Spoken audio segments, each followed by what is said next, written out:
ओम भूर्भुवः स्वः तत्सवितुर्वरेण्यं भर्गो देवस्य धीमहि धियो यो नः प्रचोदयात्। भाइयों, अध्यात्म अंधविश्वास है अथवा विज्ञान, इसके बारे में बहुत बहस है। नई पीढ़ी के लोग कहते हैं कि ये अंधविश्वास है, इसके पीछे जो कर्मकांड लिखे हुए हैं उसको हम करते हैं और तो जो उसके परिणाम और फल बताए गए हैं वो नहीं मिलते। तो उनके कहने के मुताबिक ये अंधविश्वास का कहना उनका सही है। और जो विश्वासी हैं, जो ये कहते हैं ऋषियों को, शास्त्रकारों को, आप्त पुरुषों को इतना जोर दे करके अध्यात्म के विधि विधानों के ऊपर कहा गया है, तो उनको झूठ बोलने से क्या फायदा। इसके पीछे कोई न कोई वास्तविकता और सच्चाई होनी चाहिए। इसीलिए मालूम पड़ता है कि ये विज्ञान है। ये विज्ञान है तो अंधविश्वास। ये तलाश करने के लिए हमने अपनी पूरी की पूरी जिंदगी इस काम के लिए खर्च कर डाली और अब हम किसी नतीजे पर जा पहुंचे हैं। उस नतीजे को आप लोगों को सुनाने का हमारा मन है। लोहा खदान में से जब निकलता है तब आपने देखा है ना, कच्चा निकलता है, मिट्टी मिला हुआ होता है। और जब कोई और धातुएं निकलती हैं जमीन में से, तो सभी धातुएं कच्ची होती हैं, उनमें मिट्टी का सम्मिश्रण होता है। जब तपाई जाती हैं, आग पर तपाते हैं उनको, तो तपाने के बाद में उनका वास्तविक स्वरूप निकलता है। मिट्टी जल जाती है और लोहा निकलता है, सोना निकलता है, दूसरी धातुएं निकलती हैं। गर्म करने के पीछे ही निकलती हैं। तेल के बारे में भी यही बात है। कोयला जो होता है वो भी साफ करना पड़ता है, हर चीज को साफ करना पड़ता है। व्यक्ति जो अध्यात्म का प्रयोग करता है, अगर उसकी सफाई का ध्यान रखता है तब तो जानना चाहिए कि इसको परिणाम मिलेगा। और उसने अगर सफाई का ध्यान नहीं रखा है, अपने आप का संशोधन नहीं किया है, जो उसके प्रयोग करता उसको ठीक तरीके से काम में लाने की स्थिति में नहीं है, तो फिर मान लीजिए कि ये केवल कर्मकांड अंधविश्वास है। अंधविश्वास से क्या काम चलने वाला है। इसलिए साधक को अपने जीवन में जीवन का परिष्कार करना पड़ता है, पात्रता का विकास करना पड़ता है। पात्रता का विकास न करे, जीवन का संशोधन न करे, तो उसका वो लाभ जो मिलना चाहिए नहीं मिलेगा। तब फिर अंधविश्वास कहने वाली बात सही है। और अगर आदमी उसके समग्र स्वरूप को समझता है और समग्र स्वरूप की कीमत चुकाने के लिए तैयार है, तो फिर मैं समझता हूँ इसको भी विज्ञान ही होना चाहिए। तो मेरी सारी जिंदगी इसी काम में खर्च हुई है और मैंने पाया है कि ये विज्ञान है और ये साइंस है और ये सही है। कैसे? इस तरीके से कि हमारे मास्टर ने, बॉस ने सबसे पहले ये समझाया कि कारतूस से भी ज्यादा बंदूक का सही होना आवश्यक है। कर्मकांड अपने आप में पर्याप्त नहीं है, उसको चलाने वाला जो व्यक्ति है वो सही होना चाहिए। बीज में अपनी शक्ति है। बीज को जमीन पर बोते हैं वही पैदा होता है। आम बोते हैं तो आम पैदा होता है, बबूल बोते हैं बबूल पैदा होता है, गेहूं बोते हैं तो गेहूं पैदा होता है। ये बात सही है, लेकिन इससे भी ज्यादा सही ये बात है कि जमीन ठीक होनी चाहिए। जमीन को जोता नहीं गया है, बोया, उसको खाद नहीं दिया गया है, पानी नहीं दिया गया है, तो ऐसी खबड़ खुबड़ जमीन में आप क्या पैदावार होने की उम्मीद रखेंगे। इसलिए अध्यात्म के साथ में दो सिद्धांत मिले हुए हैं। एक सिद्धांत ये मिला हुआ है कि जो उसके लिए कर्मकांड बताए गए हैं वो करने चाहिए, ये सही बात। और इससे भी ज्यादा सही बात यह है कि जो आदमी प्रयोग करने वाला है, प्रयोग करने वाले को अपने आप में, अपने व्यक्तित्व की दृष्टि से बहुत साफ और बहुत पैना और बड़ा तीखा आदमी होना चाहिए। तीखे आदमी के ऊपर, अच्छी और बढ़िया बड़ी बंदूक के ऊपर अगर आपने कारतूस रखा है तो निशाना सही लगेगा और बहुत दूर तक लगेगा। और आपके पास बंदूक नहीं है, नकली बंदूक है, खाली कारतूस लेके ले आए हैं और आप चलाने की मन करते हैं, तो फिर आपका ठीक बात नहीं बनेगी। फिर आप अंधविश्वास भी कह सकते हैं। खेत की जुताई आवश्यक, खेत में खाद और पानी लगाना आवश्यक है। बीज बोया जाता है तो पैदा होता है, कहना सही है, इसमें कोई दो राय नहीं है कि जो बीज बोया जाएगा वही पैदा होगा। लेकिन अगर आप खाद नहीं लगाएंगे तब, पानी नहीं लगाएंगे तब, और उसके खेत की जुताई नहीं करेंगे तब फिर कुछ भी पैदा नहीं होगा। फिर आपको यही कहना पड़ेगा कि ये कहना खेती करना बेकार है, बीज बोना बेकार है, ये मेहनत करना बेकार है। इस तरीके से बीज बोना अंधविश्वास हो गया और बीज बोना विज्ञान हो गया, अगर आपने ढंग से और कायदे से किया है। लोहे के बारे में आप जानते हैं, लोहा जमीन में से निकलता है तो मिट्टी मिला हुआ निकलता है। उससे आप कोई बर्तन बनाना चाहें, हथियार बनाना चाहें, औजार बनाना चाहें, कुछ नहीं बन सकता। जमीन पर गिरा देंगे तो टूट टूट करके अलग गिर पड़ेगा। लेकिन अगर उसको आपने तपाया है और तपाने के बाद में जो उसके अंदर मिट्टी मिली हुई है, उस मिट्टी वाले हिस्से को आपने अगर जला दिया है तो फिर आप जो कुछ भी लोहे से बनाना चाहेंगे बना सकेंगे। ज्यादा टेम्परेचर देंगे तो फिर आप स्टेनलेस स्टील भी बना सकते हैं, फौलाद भी बना सकते हैं, दूसरी कीमती चीजें भी बना सकते हैं, लोहा भस्म भी बना सकते हैं। ये सब चीजें, उससे मांडूर भस्म भी बन सकती है।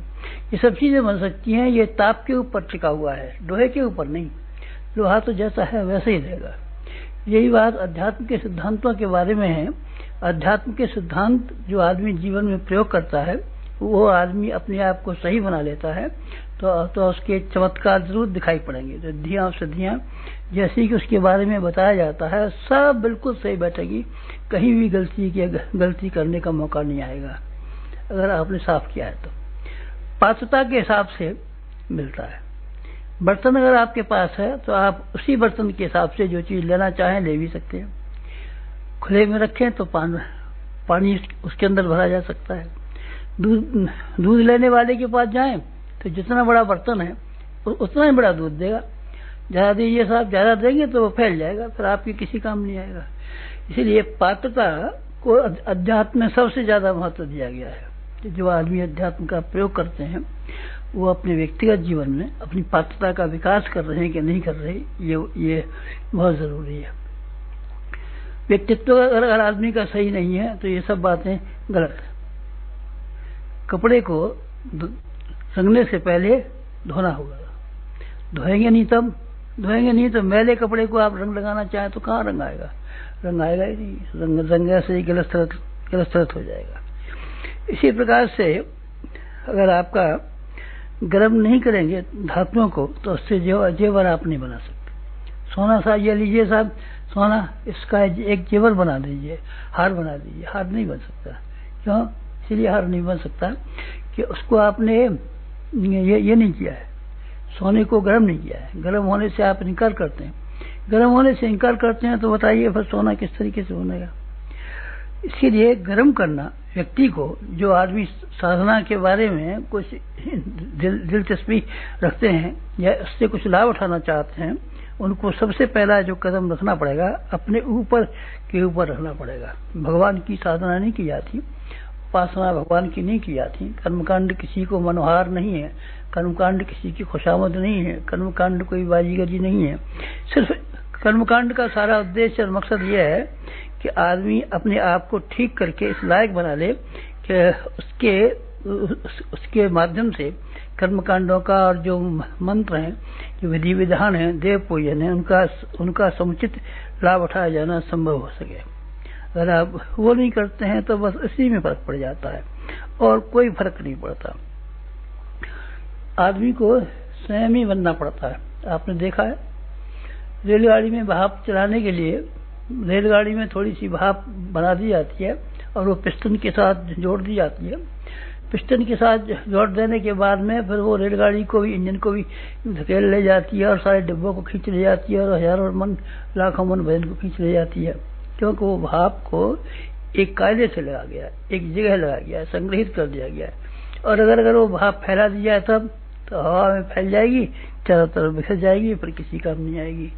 इसी तरीके से व्यक्ति के बारे में ये है कि उसको ठीक तरीके से ठीक किया जाए। कोयला से ही हीरा बन जाता है। हीरा कोई अलग चीज नहीं है, कोयला है। साफ किया हुआ कोयला हीरा कहलाता है। मकर ध्वज कोई और खास चीज नहीं है। पारा जो होता है, पारा आपने देखा है ना, बहुत कम पैसे को आता है और ऐसा खराब और जहरीला होता है कि अगर आप उसको खा जाएं तो आपकी जान लेके हटेगा, शरीर में से हड्डियों में से पार निकलने लगेगा। लेकिन अगर आप उसी पारे को मकर ध्वज बना लें तो वो मकर ध्वज ऐसा कीमती होता है कि वो बहुत दाम का आता है, रसायन कहलाता है, बुढ़े को जवान बना देता है, बहुत से मर्जों में काम आता है अगर आपने ठीक किया है तो। इसके बारे में भी यही बात है कि व्यक्ति को स्वयं के बारे में अपने आप को ठीक करना पड़ता है, अपनी वाणी को ठीक करना पड़ता है। मंत्र आप जपेंगे, किससे जपेंगे? वाणी से जपेंगे। वाणी अगर आपने ठीक की हुई नहीं है तो उससे फिर कैसे आप जप कर पाएंगे? फिर उसका परिणाम किस तरीके से निकल पाएगा? ठीक की हुई वाणी का अर्थ ये होता है कि उसके खान पान में अगर आपने ईमानदारी का इस्तेमाल किया है, जो कुछ भी आप कमाते हैं ईमानदारी से कमाते हैं और ईमानदारी से खर्च करते हैं, तो अब उसको खाने के बाद में आपकी जुबान इस लायक होगी कि आप कोई मंत्र बोलें तो वो चमत्कार दिखा देगा। जीव ऐसी होनी चाहिए कि जिससे आप किसी दूसरे आदमी को गलत रास्ते पर नहीं ले जाएं। अगर आपने जीव को इस तरीके से बना के रखा है तो आपकी जीवा चमत्कार दिखाने में समर्थ हो सकेगी। आपको मैं एक पुराना किस्सा सुनाना चाहता हूँ। एक संगी ऋषि थे। संगी ऋषि के पिता ने, लोमस ऋषि ने संगी ऋषि को इस तरीके से पाला अपने उसमें आश्रम में कि जो अपने आश्रम में चीजें पैदा होती थी सिर्फ वही खिलाते थे और लोगों से मिलने भी नहीं दिया। न उनको स्त्रियों का बाबत मालूम थी, न किसी बात मालूम थी। राजा दशरथ को एक पुत्र नहीं होता था, इसीलिए उन्होंने कई बार पुत्रष्टि यज्ञ कराए, लेकिन कोई भी यज्ञ उनका सफल नहीं हुआ। सब निष्फल हो गए। फिर गुरु वशिष्ठ ने कहा आप संगी ऋषि के पास जाइए, और संगी ऋषि के पास जाएंगे और संगी ऋषि अगर आपके इस अनुष्ठान को पूरा कर देंगे तो आपका उद्देश्य पूरा हो जाएगा। संगी ऋषि में क्या बात है? संगी ऋषि में यह बात है जो कि दूसरे ब्राह्मणों में नहीं है। दूसरे ब्राह्मणों में कर्मकांड आते हैं, श्लोक बोलना आता है, मंत्र बोलना आता है, विधि आती है, विधान आता है, लेकिन अपने स्वयं के जीवन को जैसा बनना चाहिए वैसा बनाने के बाबत उन्होंने न कभी ख्याल किया और न उसका अभ्यास किया। संगी ऋषि के पिता ने अभ्यास कराया है। अभी थोड़े दिन पहले की बात है। उनके पिताजी लोमस के गले में सांप डाल दिया था। लोमस और संगी ऋषि बच्चे थे, गुस्से में भरे हुए आए, हमारे पिता के साथ में मखौल किसने किया है? शाप दे दिया उन्होंने कि आज से 7वें दिन सांप काट खाएगा इनको। आज से 7वें दिन सांप काट गया। बहुत सी रोकथाम की गई, सब उसको बचाने के सारे इंतजाम किए गए, पर कोई इंतजाम कारगर न हुआ और उसको सांप ने काट ही खाया। जब संगी ऋषि आए तो संगी ऋषि ने उनका पुत्रष्टि किया। पुत्रष्टि करने के बाद में ऐसा हुआ कि उनके 3 रानियां थीं, तीनों रानियों के 4 बच्चे पैदा हुए और चारों के चारों बच्चे साधारण नहीं थे, भगवान के इसके स्तर के थे। उनके भगवान के स्तर के होने की वजह से वो सामान्य नहीं कहलाए, असामान्य कहलाए। क्यों? उनकी वाणी में था बल। कर्मकांडों में फर्क था। संगी ऋषि को कर्मकांड आते थे और बाकी और जो पंडित पहले आ चुके थे जिन्होंने पुत्रष्टि कराए थे कर्मकांड नहीं आते थे। नहीं है, ये बात नहीं है। कर्मकांड सबको आते थे, कर्मकांड सबके एक से है, लेकिन व्यक्ति विशेष के प्रयोग करने वाली मुख्य बात है। व्यक्ति विशेष को मुख्य प्रयोग करने वाली बात ना है तब फिर बड़ी मुश्किल हो। यही ऋषि परंपरा है। यही शारीरिक श्रम, बुद्धि, समय, धन, भावनाएं, व्यक्तित्व, ये सारी चीजें ऐसी हैं जो एक एक करके ठीक करनी चाहिए। हमारे जीवन में यही करना पड़ा और यही करने का परिणाम होने का ये परिणाम है। जो कुछ भी हमने पाया उसमें से हर चीज को सही पाया। कोई चीज ऐसी नहीं पाई कि जिसके बारे में हम ये कह सकें कि हमको इसमें संदेह रह गया है। अध्यात्म विज्ञान नहीं है, अध्यात्म विज्ञान है। अध्यात्म विज्ञान है। उस विज्ञान को और ज्यादा तेज करने के लिए हम आप लोगों से विदा होते हैं। विदा होने का मतलब ये है कि हमारी और आपकी बातचीत का सिलसिला जैसे कि इतने लंबे समय से चलता रहा है, आगे से अब चलना मुमकिन नहीं है। आगे से हम कहाँ रहेंगे? हम कहाँ रहेगा आदमी? जाएगा कहाँ आदमी? आदमी के रहने की जगह कहाँ है? जमीन पर रहेगा, हवा में रहेगा, आसमान पर रहेगा, हिमालय पर रहेगा, पहाड़ पर रहेगा? कहाँ रहेगा? कहीं तो रहेगा ही। अभी हम रहेंगे तो सही, पर आप लोगों की आंखों के सामने नहीं रहेंगे। और हमारा दूसरा कार्यक्रम है, क्योंकि अध्यात्म को विज्ञान जिस हद तक हमने समझा है उस हद तक अब ये लोभ हमसे संवरण नहीं होता, इससे भी ज्यादा फायदा होना चाहिए।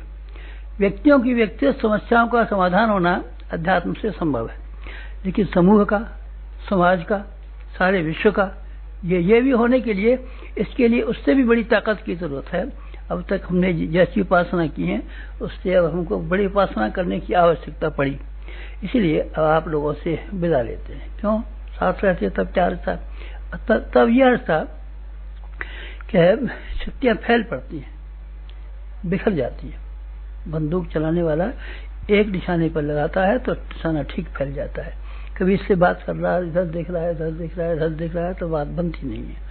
पहले भी ऐसा हुआ है, कई व्यक्तियों को इसी तरीके से करना पड़ा है। पांडिचेरी वाले अरविंद घोष की बात आपने सुना है। अरविंद घोष ने कई इंतजाम किए कि अंग्रेजों को हिंदुस्तान से भगा दिया जाए। उन्होंने बड़ौदा के दीवान के यहाँ रह करके काम किया और सब राजाओं से मेल मुलाकात जोड़ करके ये कोशिश की कि अंग्रेजों के विरुद्ध बगावत शुरू की जाए, लेकिन उसमें सफलता नहीं मिली। ICS थे, बहुत योग्य आदमी थे। पीछे उन्होंने देखा नौजवानों को लेना चाहिए, नौजवानों से कुछ काम बन सकता है, इसीलिए उन्होंने कलकत्ते में नेशनल कॉलेज की स्थापना की। और नेशनल कॉलेज की स्थापना के बाद में उन्होंने ये कोशिश की कि इन विद्यार्थियों के द्वारा क्रांति का तैयारी कराई जाए, लेकिन वो विद्यार्थी भी सब ऐसे ही पढ़ लिख करके अपनी नौकरियां तलाश करने चले गए, कोई कहीं चला गया। फिर उन्होंने बम पार्टी बनाई। बम पार्टी से कई आदमियों में बम मारे गए, लेकिन उससे भी कुछ बना नहीं। 2-5 आदमी मरने से इतनी बड़ी हुकूमत को कैसे भगाया जा सकता है। आखिर में जो उनकी समझ में आया, जो उनको समझाया गया, वो ये था कि रूहानी शक्ति को इकट्ठा करना चाहिए। रूहानी शक्ति इस दुनिया में सबसे बड़ी शक्ति है, इससे बड़ी कोई शक्ति नहीं है। फिर वो पांडिचेरी में चले गए, वहाँ अंग्रेजों की हुकूमत नहीं थी। वहाँ जाकर के उन्होंने तप करना शुरू कर दिया। तप करने से इतनी गर्मी पैदा की कि सारे के सारे वातावरण को उन्होंने साइक्लोनों से भर दिया। जब ज्यादा गर्मी पड़ती है ना, तो साइक्लोन आते हैं, चक्रवात आते हैं। चक्रवात जब आते हैं तो छप्परों को उखाड़ के, पेड़ों को उखाड़ करके फेंक देते हैं। इसी तरह के पांडिचेरी वाले अरविंद घोष के तप करने की वजह से ऐसे साइक्लोन आए जिन्होंने छप्पर उखाड़ के फेंक दिया और पेड़ों को जड़ों से उखाड़ के फेंक दिया। क्या नाम थे इन साइक्लोनों का? इन साइक्लोनों में से एक का नाम था गांधी, एक का नाम था मालवीय, एक का नाम था जवाहरलाल नेहरू, एक का नाम था सरदार पटेल, एक का नाम था मालवीय, एक का नाम था सुभाष चंद्र बोस, लाजपत राय वगैरह वगैरह बहुत से थे। जब ये उठे तब उन्होंने क्या कर दिया, अंग्रेजों को बिस्तर बोरी बांधने पड़े। ये ऐसे जबरदस्त थे, लड़ाकू नहीं थे, ये महापुरुष थे, महामानव थे। इनके व्यक्तित्व, इनकी हस्तियां ऐसी जबरदस्त थी, वैसी तारीख में बहुत दिनों से पैदा नहीं हुई है। ये कैसे हुई? ये अरविंद घोष का तप और किसका? महर्षि रमण का तप। महर्षि रमण ने भी उन्हीं दिनों ऐसा तप किया था कि जिस तप की वजह से सारे वातावरण में गर्मी पैदा हो गई थी, और गर्मी पैदा होने से बड़े बड़े काम हिंदुस्तान की आज़ादी के लिए उससे बड़े बड़े काम संपन्न हो गए। और किसका नाम गिनाऊंगा आपको मैं और दूसरे नाम गिनाता हूँ। महर्षि रमण और अरविंद घोष के अलावा और संसार से बाहर हुए हैं। बाहर कौन हुए हैं? आइंस्टीन जो थे, उन्होंने भी अपनी शक्तियों को बखेरने के लिए, जो अपनी वैज्ञानिक उद्देश्य की पूरा करने के लिए काम कर रहे थे, वो वैज्ञानिक उद्देश्यों को पूरा करने के लिए उन्होंने एकांत में रहना शुरू किया। और उनके रहने की जगह ऐसी थी जहाँ कोई उनके पास नहीं जा सकता था। किसी को उनके पास जाना हो तो अपना विजिटिंग कार्ड उनके पास नौकर की मार्फत भिजवा देता था। जब उनको फुर्सत होती थी तभी वो किसी को बुलाते थे, अन्यथा किसी की हिम्मत नहीं थी कि जो उनके पास जाए और उनसे बातचीत करे। टॉलस्टॉय ने भी अंतिम दिनों में ऐसे किया था। टॉलस्टॉय का नाम सुना है ना आपने? बहुत बड़े दार्शनिक हुए हैं रशिया के, और उन्होंने जाकर के ये किया कि वो भी ऐसे अंतिम दिनों पर मौन रहने लगे थे। और मौन रहने का मतलब है अपनी शक्तियों को एकाग्र करना। हम भी मौन रहते हैं अपनी शक्तियों को एकाग्र करने के निमित्त। कोई आप ये मत सोचिए कि आप लोगों से कोई हमारी नाराजगी है, या आप लोग हमें कुछ परेशान करते हैं या कुछ करते नहीं, ये बात है। आप हमको बहुत प्यारे हैं और हमेशा बहुत प्यारे रहेंगे। प्यार में कुछ कमी आने देंगे नहीं, कमी नहीं आने देंगे। फिर आप ये ख्याल करें कि हम आपसे दूर हो जाएंगे, तो दूर हो जाने की वजह से हमारे और आपके बीच में फर्क पड़ जाएगा? नहीं, दूर होने से कोई फर्क नहीं पड़ता और नजदीक आने से कोई ज्यादा लाभ भी नहीं होता। अच्छा, मैं ये पूछता हूँ आपसे, जुएं आपके सिर में होते हैं, काटते हैं, फायदा करते हैं, कुछ कमा के लाते हैं, कुछ खटमल आपकी चारपाई में होते हैं, खटमलों ने आपको कुछ कमा के दिया है, कुछ आपके काम आए हैं, कुछ आपके खेत जोतने खटमल गए हैं। चूहे घर में होते हैं, सारा सारा अनाज खा जाते हैं और बीमारियां पैदा कर देते हैं। छिपकली नमक में पेशाब कर देती है तो जहर बना देती है। छिपकली कितने दिन से आपके घर में रहती है, कभी कुछ काम आई? नजदीक आने का ये मतलब नहीं है, कोई आदमी नजदीक रहेगा तो आदमी के लिए ज्यादा फायदेमंद होगा, और कोई आदमी दूर रहेगा, दिखाई नहीं पड़ेगा आंख से, तो आदमी के लिए नुकसानदेह होगा। मैं ये पूछता हूँ, आपने सूरज के नजदीक कभी गए हैं? चंद्रमा के नजदीक कभी गए हैं? समुद्र के पास आप गए हैं? ये यहाँ से करोड़ों मील दूर है, लेकिन करोड़ों मील दूर होते हुए भी अपनी अपनी अपनी उससे शक्ति से आपको कितना फायदा उठाते हैं। सूरज आपके मकानों को ठीक करता है, कमरों को साफ करता है, कपड़ों को सुखा देता है, जाने कितने काम करता है। और रात को चंद्रमा जब चमकता है तब आप चंद्रमा की चमक में दूर दूर तक चले जाते हैं, रास्ता दिखाई पड़ता है चंद्रमा की वजह से। और समुद्र यहाँ से बहुत दूर है, और वहां से बादलों के सिर पर पानी डाल डाल के और आप तक बरसाने की कोशिश करता है। तो क्या अर्ज हो गया? दूर रहने से क्या अर्ज हो गया, और पास रहने से क्या हो गया? बहुत से आदमी जब अपने घर में तंगी होती है तो बाहर नौकरी करने के लिए चले जाते हैं, और बाहर नौकरी करके चले जाते हैं और वहां से मनी ऑर्डर भेजते हैं तो मनी ऑर्डरों से घर का काम चलता है, तो उनके संबंध विच्छेद हो गए, अपने बाल बच्चों को त्याग दिया। बाल बच्चों को अपने पिताजी की याद नहीं आती, याद सब आती है, पर कर्तव्यों का पालन करना ज्यादा अच्छा है बनस्पत इसके कि पास पास बैठे रहे और पास पास खड़े रहे और पास पास देखते रहे, उससे कोई जरूरी नहीं है। आप गुरुजी हम आपको बहुत देखते थे, आते थे तो आप मिलते थे, आपसे बात करते थे, तो ठीक है, कोई हर्ज नहीं है। लेकिन अगर आप इससे आगे हमको नहीं भी देखें तो उससे कुछ नुकसान की बात नहीं है, कुछ हर्ज की बात नहीं है। गुर्दे आपने अपने देखे हैं? अच्छा, आपने अपना दिल देखा है? अच्छा, आपने अपने फेफड़े देखे हैं? नहीं, ये नहीं देखे आपने। लेकिन न देखने से क्या आपका मतलब ये है कि आपकी सेवा नहीं करते? गुर्दों से आपको कोई फायदा नहीं है आपका, ऐसा ख्याल? दिल आपके लिए किसी काम में नहीं आता, दिन और रात 24 घंटे लगा रहता है। हमको आप इस तरीके से मानिए कि हम दिल की तरीके से आपके साथ 24 घंटे लगेंगे, गुर्दों की तरीके से आपकी गंदगी को साफ करेंगे, फेफड़ों की तरीके से ऑक्सीजन पहुंचाने के लिए हमसे जो मुमकिन होगा बराबर करेंगे। इसलिए आप इस बात को तो त्याग दीजिए, गुरुजी से मिलना जुलना नहीं हो सकेगा। मिलना जुलना नहीं हो सकेगा तो हम सिर्फ इसलिए मिलने जुलने की प्रक्रिया को बंद कर रहे हैं कि अब तक आध्यात्मिक जीवन से जो अपने व्यक्तियों का, समाज का जो हित कर सकते थे, अब समस्याएं ऐसी पैदा हो गई हैं कि वो बड़ी समस्या है और उनके लिए बड़ी तैयारी करनी पड़ेगी। छोटे कामों के लिए छोटी तैयारी से करना पड़ता है। चिड़िया को मारना होता है तो गुलेल से भी मार सकते हैं, छोटी बंदूक से भी मार सकते हैं। किसी डाकू को मारना होता है, शेर को मारना होता है तो स्टैंड गन की जरूरत पड़ती है, और कुछ और भी बड़े काम करने पड़ते हैं तो सेना पर बड़ा हमला बोलना पड़ता है तो तोपों की जरूरत पड़ती है। अब समय कुछ इस तरह का आ गया है कि हमको कुछ बड़े कदम उठाने पड़ेंगे। अब कम जो कदमों से आज की समस्या हल होने वाली नहीं। कौन कौन सी समस्याएं आप देख रहे हैं ना? आपकी आंखों से दिखाई पड़ता है? आपकी आंखों से दिखाई नहीं पड़ता। अच्छा, आपकी आंखों से पृथ्वी चलती हुई दिखाई पड़ती है? आपको जिस जमीन पे बैठे हुए हैं ये भागती हुई दिखाई पड़ती है? नहीं, आपको भागती हुई भी दिखाई नहीं पड़ती। पर सही बात यह है कि पृथ्वी बहुत तेजी के साथ में भागती हुई चली जाती है और सूर्य की परिक्रमा लगाती चली जाती है। आपने सूर्य की परिक्रमा लगाते देखी है? नहीं, देखी नहीं है। पर देखने वालों की आंखों से अगर आप देखें तो आपको ये पृथ्वी भी घूमती दिखाई पड़ेगी, सूरज भी घूमता दिखाई पड़ेगा और पृथ्वी परिक्रमा दिखाई भी पड़ेगी। हमारी आंखें आपकी अपेक्षा बहुत तेज है। वो कुछ ऐसी समस्याएं देख रही है इस समय में जो कि बहुत ही मुश्किल समस्या है, और ये मुश्किल समस्याओं को हल करने के लिए बड़ी शक्ति की जरूरत है। मुश्किल समस्याएं क्या है? एक समस्या ये है कि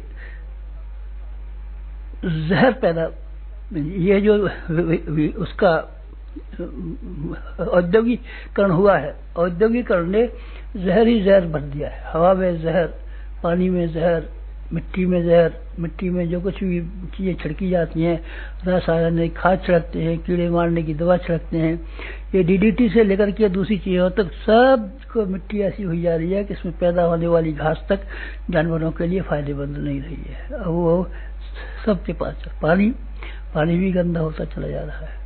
पानी और हवा को भी जहर इन कारखानों में से निकलने वाला, मोटरों में से निकलने वाला जहर हवा को गंदा कर चुका है।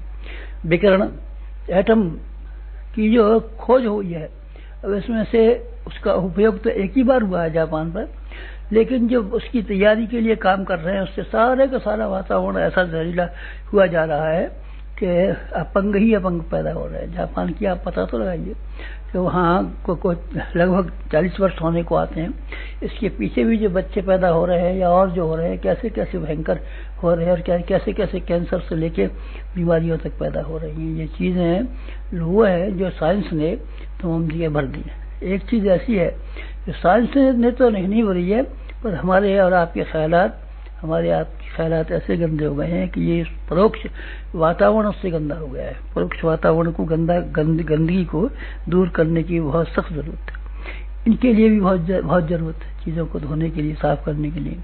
लेकिन साफ करने के लिए किस तरीके से की जाए, क्या किया जाए? हमको उसके लिए मुनासिब स्थान और मुनासिब कदम उठाने की जरूरत है। बड़े कदम उठाएंगे, छोटे कदम नहीं। अब तक जैसे अनुष्ठान किए हैं वैसे अनुष्ठानों से काम नहीं चलेगा, अब हमको बड़े अनुष्ठान करने चाहिए। पिछले अनुष्ठानों में हम लोगों से मिलते भी रहे, खाना भी खाते रहे, अमक भी करते रहे, पर आगे हमको क्या करना है? आगे हम कम पड़ जाएंगे। अकेले से काम नहीं चलेगा।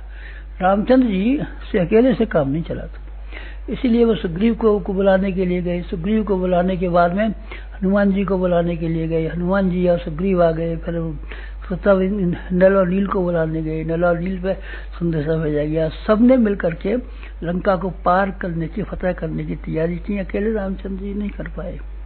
और फिर उन्होंने जब रामराज्य की स्थापना की तो अभी इन्हीं लोगों की सहायता की जरूरत पड़ी।